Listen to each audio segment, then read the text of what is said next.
Let's talk about digital identity, the podcast connecting identity and business. I am your host, Oscar Santolaya.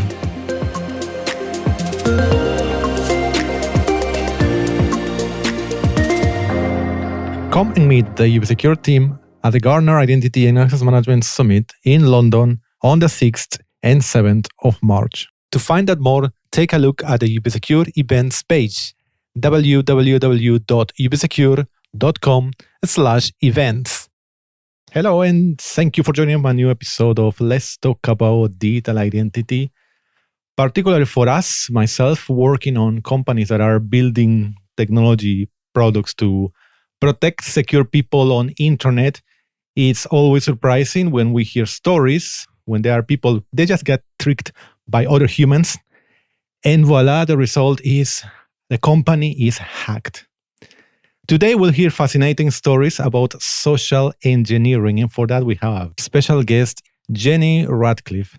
She is a world-renowned social engineer who is hired to bypass security systems through a mixture of psychology, con artistry, cunning, and guile. Jenny has received many industry awards and was most recently inducted into the prestigious InfoSec Hall of Fame 2022. She has also been named as one of the top 30 female cybersecurity leaders in 2022 by SC Magazine, one of the top 25 women in cyber by IT Security Guru, and as a top 50 women of influence in cyber in 2019. Jenny is a sought-after global keynote speaker at major conferences and corporate events, and is a multiple TEDx contributor. Jenny's upcoming book, People Hacker: Confessions of a Burglar for Hire, will be released in February this month, published by Simon & Schuster. Hello, Jenny. Hi, Oscar. How are you? Very good. Happy to talk with you. This is going to be super, super interesting. It's great to be here. Fantastic. So we would like to start hearing more about yourself and your journey to what you do today. Certainly. So I'm a social engineer and I specialize in the human side of security. And that means no non-technical hacking.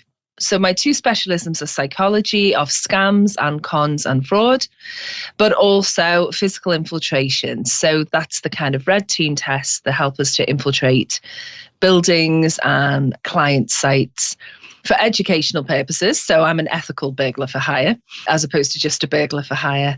And then we educate for awareness exercises and to harden the security for our clients. Fantastic. And I understand that you started very early in your, correct? Yes, it was something that we didn't used to call social engineering. You know, that term is relatively new and I'm older. But yeah, so when I was little, I had a group of cousins and family around me who looked after me, but they also enjoyed urban exploration, you know, and that means getting into empty, derelict buildings, looking around, not to take anything or break anything, but just to look around. And you learn very quickly when you do that kind of job to a little bit about alarm systems and locks and things, but also how people work, so that we have to talk our way in, or, you know, instead of breaking something to get in, a lock or whatever, is it easier to talk your way in? So that's where I started. And pretty quickly, it led to some paid work. And then with the dawn of cyber and cybersecurity, it was actually the cyber community that sort of told me that there was another name for it, and that there were more people than me that did it. So I'm always grateful to the cyber community for doing that, because it gave the jobs, made it legitimate, and it made me realize that there could be a business in that and a career. But I'd done it since I was really small. Yeah, fantastic. Super interesting. And yes, you said, I don't know how you have said that the social engineering term is relatively new. Yeah, I hear it for the first time around 2005, I believe. So I don't know how long has been for that. It's nearly 20 years, Oscar. That's the thing. Time flies. But it's still quite new, you're right. Yes. So since then to now, has it changed? What would you say is, what would define social engineering today? I think today, firstly, in the industry, in the security industry, it's a really well-known term now because we've realized that a lot of the security problems that companies face and that we face as individuals come from our own human characteristics and ways of thinking. And so now it's incorporated into lots of pen tests, but also security awareness training for teams and for staff is so big. And because social engineering is at the heart of almost everything, so all the cyber, the breaches, the phishing, the phone scams, a huge proportion of those are down to people being manipulated or making mistakes. So I think what's changed in social engineering now is that it's a widely known term and that it has shifted the emphasis towards humans. But of course, humans can only do so much. And so we need tech as well to do kind of the heavy lifting, to block as much as we can and to stop people being in a position where they have to make a decision as to whether to trust someone or click on a link or open an attachment. So it's changed that it's more widespread, but also it's now in a nice marriage with technology, which is a good thing. And as you say, your story, you started with playing with the entering into houses, abandoned houses, or some property. Then we became like a real job, enter into properties. Now you have moved from physical, doing these physical attacks, intrusions, to online attacks. Now you're now online hacker, that's my understanding. So how enjoyable has been for you this switch? I mean, we still do have to do some physical security. Mm-hmm. I do less of it now because I'm older and I have a team that would do that instead, that I put together a lot of the time. But I still do a few of them because there's nothing so good at proving to a client that there are some issues than showing them how something was done, So we do what the bad guys would do up to the point of harm. So we still do some of it.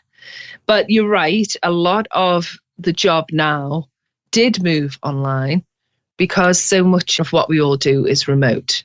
And so the persuasion techniques, the influence techniques, the understanding of human psychology is very important in terms of what happens with phishing emails or with business email compromise, scams and breaches.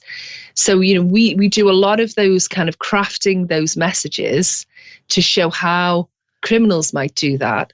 And then it's part of education and awareness to say, well, this is how you might be caught and this is why it works, so that if people understand how it works, they might be able to protect themselves against it.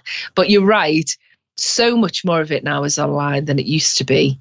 But I don't think the physical side will ever go away completely. And it is still fun doing that. It is fun. You see, that's the other thing, Oscar. I'm always going to tell you I still do it because it's still fun. It's more fun than sitting at a computer, but it's scary as well. Whenever I do a talk or an interview like this, I get lots of DMs from people, lots of emails saying, I want to do that job. Can you train me? Can I work with you? Because it does sound like fun. And a lot of the time it is quite fun. But it is also dangerous and it's very hard work. So to do it properly and professionally requires a lot of research online and a lot of planning. I think people sometimes think, we just tailgate and walk in. And we do that sometimes, but mostly it's a lot of planning. Yeah, a lot of planning. That might not be the funniest part. No. No, it really isn't the fun part, but it's necessary to do the job properly. I think that's the thing that I just need to emphasize in the interviews I do, is that it is a professional part of security. It's just that it sounds and is more fun than the hours we all spend looking at logs and sitting at the keyboard. But yeah, it's still a professional part of the business. Yeah, absolutely. You already mentioned email, which seems to be, that's my impression from hearing so much, that it might be the top way of getting hacked today, and you know better that.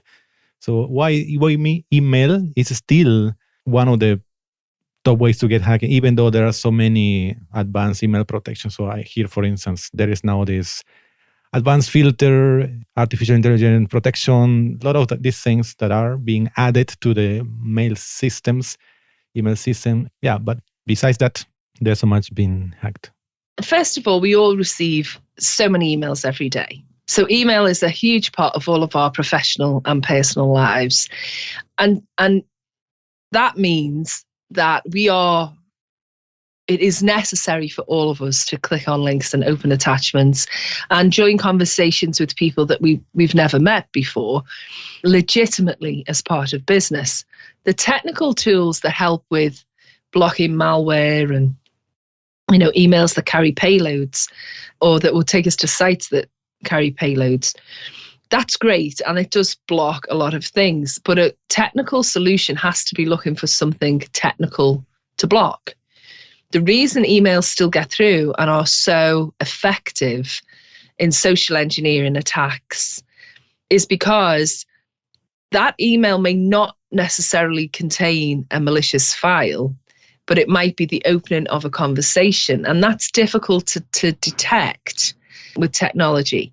So if we look at something like business email compromise, which is when, a criminal will infiltrate someone's email, pretend to be the boss or the finance director or someone we know, and ask them usually to transfer money, that will not necessarily have any viruses or malware in that email, but it's still an attack because they're asking that person to do something criminal.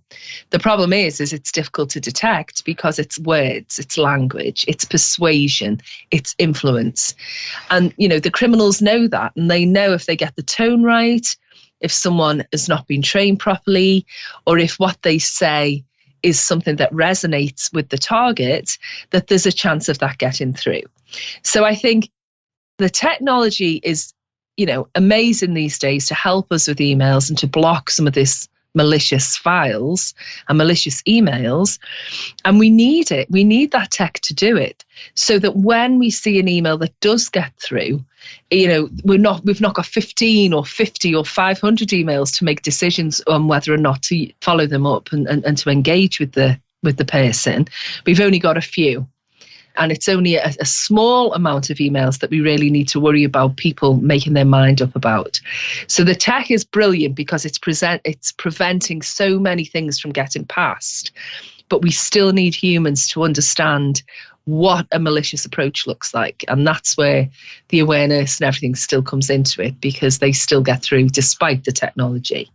Yes, indeed. As you said, if that first email just passes, doesn't have anything malicious at all, it just passes that level of trust that, okay, I trust in this email, I continue the conversation.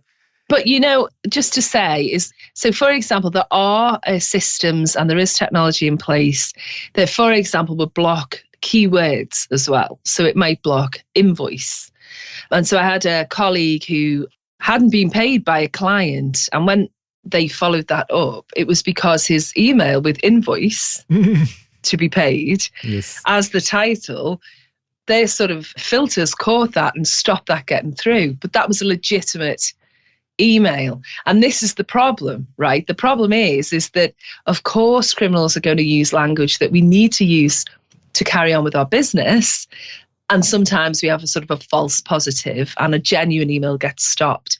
But actually, it's probably better that that's the case than have all the bad ones get through, Yeah, certainly. That's why, as you have mentioned, education many times is for key of this, helping us. If you move to authentication, thinking of a password can be stolen. There are many ways to steal a password. If the protection is only based on password, okay, you steal a password and you get in, so it's hacked. But nowadays, with more advanced technology standards, multi-factor authentication, or you have heard, of course, WebAuthn, FIDO, these more advanced authentication techniques. Are people less vulnerable? What would you say? Yes, I mean, I think technology helps massively, and things like you say, like FIDO and WebAuthn, all of those things are an extra layer. And the more layers that a criminal has to get through, the harder their job is. And that's what we want. But I think for me, the sort of physical security keys that are in the marketplace, they have a sort of another positive to them, which is if you are using one of those things, every time you need to plug that into your machine, every time you touch that, it's reminding you that security is something we need to be aware of. So I love the idea. I think anything is bypassable, because we can always get the person who's holding the key or using the technology to go around it. They can be persuaded. But in and of themselves, it's an extra different type of security that people are using. And therefore, I'm all for it. I think it's a great thing to do. Nothing is bulletproof.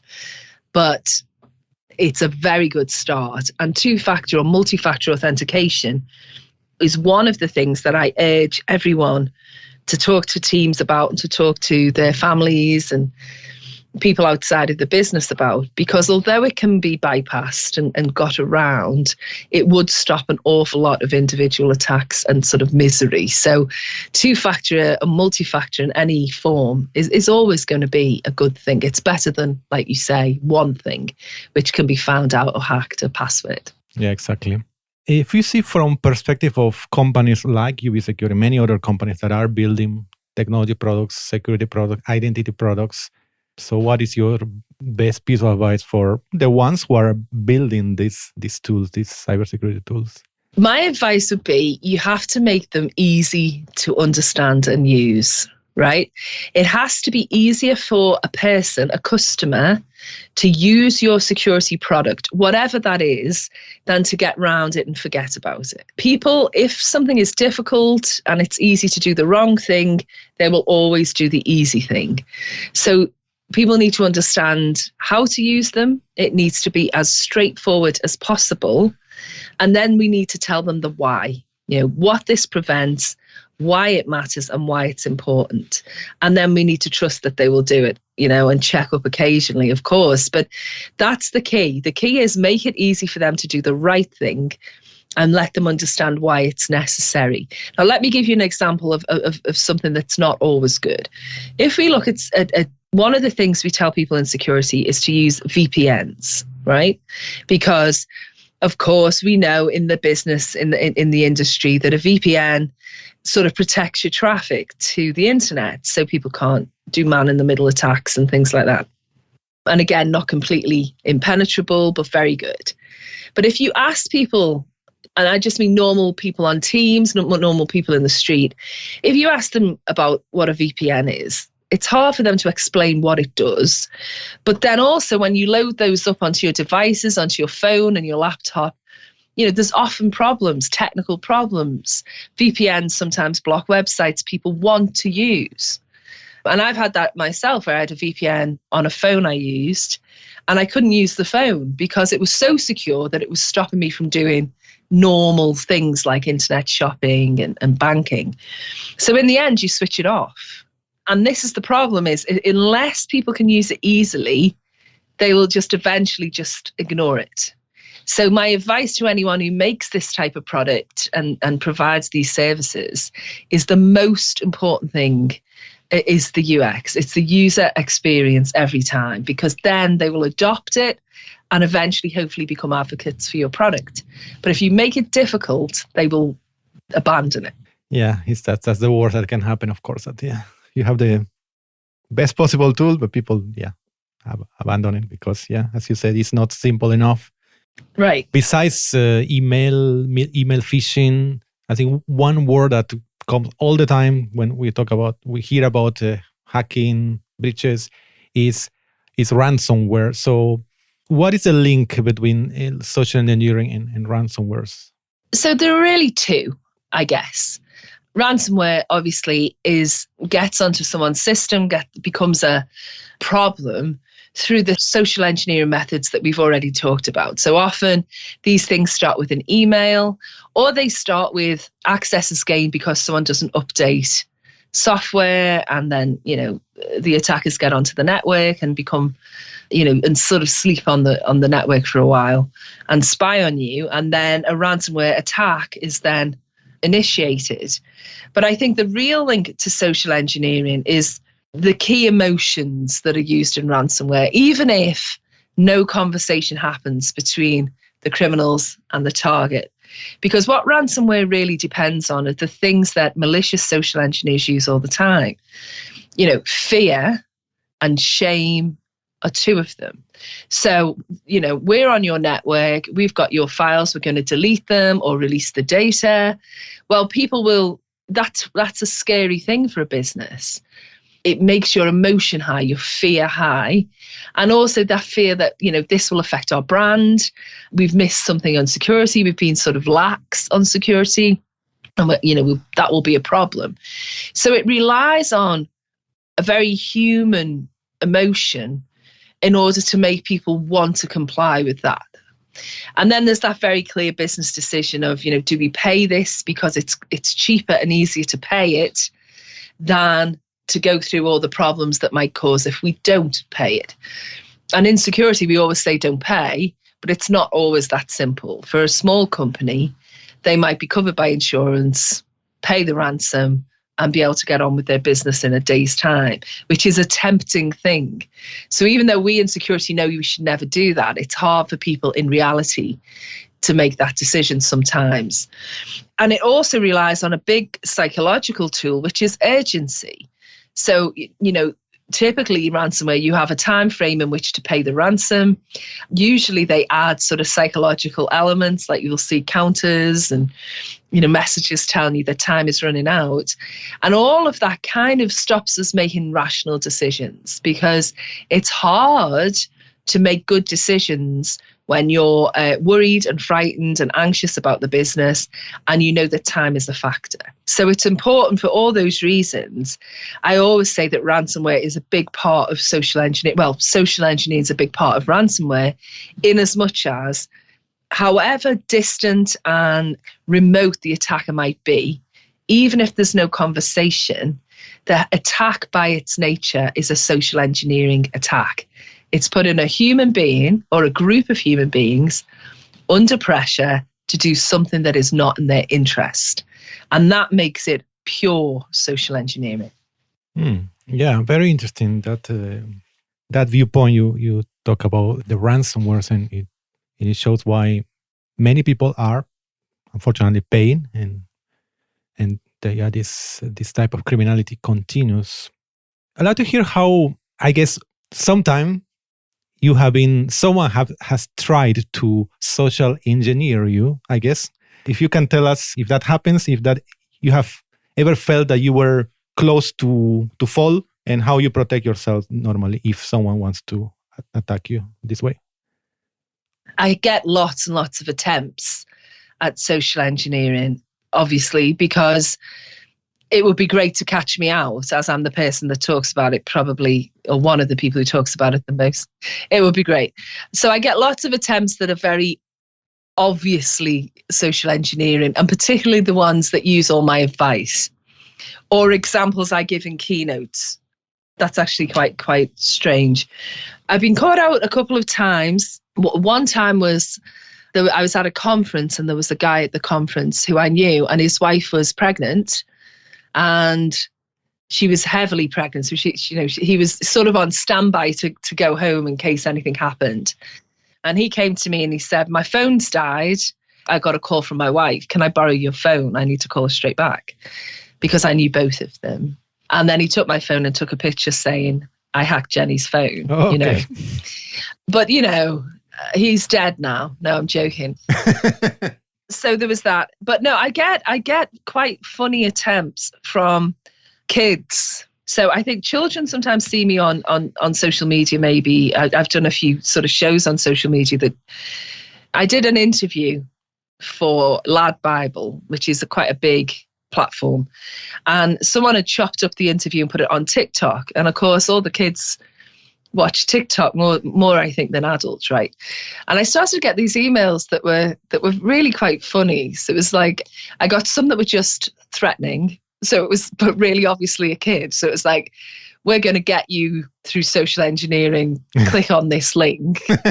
And quite a lot with QR codes that led to the Rickroll. I got those, which will be opening our dirty machine in the office that we can open things on. And they were quite fun. And I knew they would be rickrolled before I did it, but still, I get things like that. And I also get things that try flattery, so we're such big fans.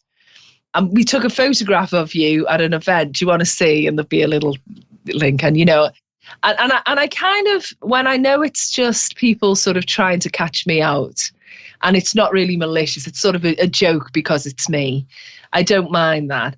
And then I think the rest of the time, when they are serious attempts by people who are criminals, I hope I catch most of them. But I would never say I caught all of them. None of us ever do. And that's really the message is always, it doesn't matter who you are. If it's the right script at the right time, we will all fall for it. However alert you think you are, we're all human, and there are times when our guard is down. So people do try all the time. In person, I don't think they try very much. Don't have the guts. Certainly on that. Yeah, well, I think probably I would know they were nervous. I'm just thinking of a few times. Yeah. And they probably know that. But, again, you can't always say it. So. Yeah, super interesting. Yeah, of course, everybody has to be well protected. And it's a lot about getting educated, really understanding. For sure. How the real hackers are acting. Final question for all business leaders that are listening to us now. What is the one actionable idea that they should write on their agendas today? So I'm asked this a lot, and there's lots of advice that we give. We can talk about the red flags of social engineering. I mentioned a couple of them, getting our emotions high, urgency. We could talk about cyber hygiene. We've spoken about that, have multi-factor in place, use good tech. But the key really for me, the thing that I want businesses to do is you've got to know your people better than the bad guys. And what that means is a really serious attack on a business will look across all of your teams, all of your operations, your network, your architecture, and they will really dig into that to find the best way to get to you.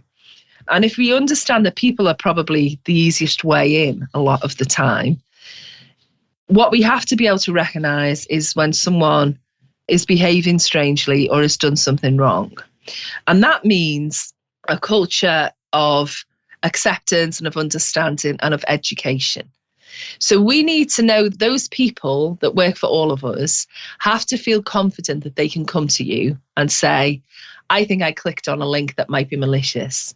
I think I've forwarded money to someone that might not be the finance director or the CEO. I feel that I've been talking to someone on social media and now I'm not sure whether they're genuine. So know your people well enough so that they feel they can come to you and not get into trouble for falling for a con by professional con artists. And if we can put those things in place, we know when someone's worried, we know when someone is scared or when someone has made a mistake, then we can help prevent it. Because what criminals are relying on a lot of the time is isolating their target within a business and making their target too scared to really ask for help and to tell people this might be an issue. And that's something that is not easy because it requires, especially in a huge company, that means line manager level, your level, knowing the people, knowing your team, looking if someone is stressed, helping someone if they've got issues outside the workplace, and also knowing if their behaviour is different online and in person as well. Is there a break in the pattern? Are they downloading files? Are they being blackmailed into helping someone from the outside? And to do that's not easy. It requires time and focus and a genuine interest in your people. But it doesn't require necessarily lots of money. And I think that's the thing. I would say, do not think you can throw money at the problem and it be fixed. Get good technical products, good technical services. Make sure that you have the best technology that you can afford to protect your business, but at the same time work in harmony with your people so that they are the eyes and ears for your organization and for their security. Yes, I couldn't agree more. It's a really very good reflection. Thanks a lot, Jenny, for telling us your stories, educating us a lot about social engineering and getting protected. Please tell us how people would like to know more about yourself on the net, how they can find you. Oh, it's been such a pleasure chatting to you, Oscar. If people want to find out more about me, I'm known as the People Hacker online, and that's Jenny Radcliffe. You can find me mostly on LinkedIn and Twitter and Instagram. And my website's humanfactorsecurity.co.uk. And as you say, the book's out in February 2023, and it's called People Hacker, and you should be able to find it most at this point in Europe. So the EMEA countries, Europe, Middle East and Africa, the distribution's a little bit weird, but you can definitely get it in the UK and then soon to be the US and further afield. So if you keep an eye on my post, you'll definitely see me shout about that. Excellent. Definitely will read your book. Fantastic. Thank you, Oscar. Again, Jenny, it was a pleasure talking with you and all the best. Thank you, Oscar. Goodbye. Thanks for listening to this episode of Let's Talk About Digital Identity, produced by UBSecure. Stay up to date with episodes at ubsecure.com/podcast or join us on Twitter at ubsecure and use the hashtag LTADI. Until next time,